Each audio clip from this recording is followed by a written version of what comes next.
Xin chào mọi người, đây là họ Mi đi sầu chuồng.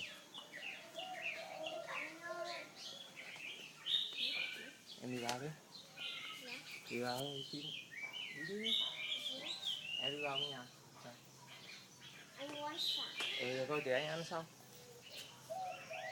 Em họ Mi bị sầu chuồng từ ngày hôm qua. Hôm nay có lẽ đói bụng quá phải trở về.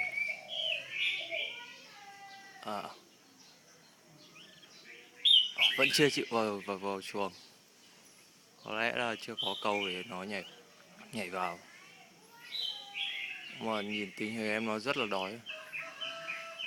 Vâng, để cho em nó vào lồng.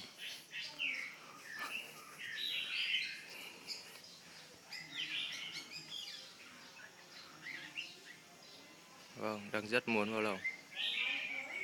Chưa tìm ra cách để vào.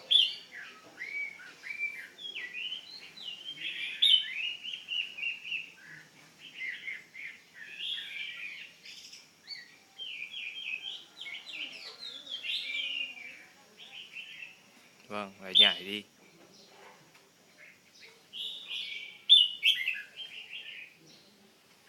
Có lẽ là mình phải dùng cách. Nói xin các bạn đợi một chút.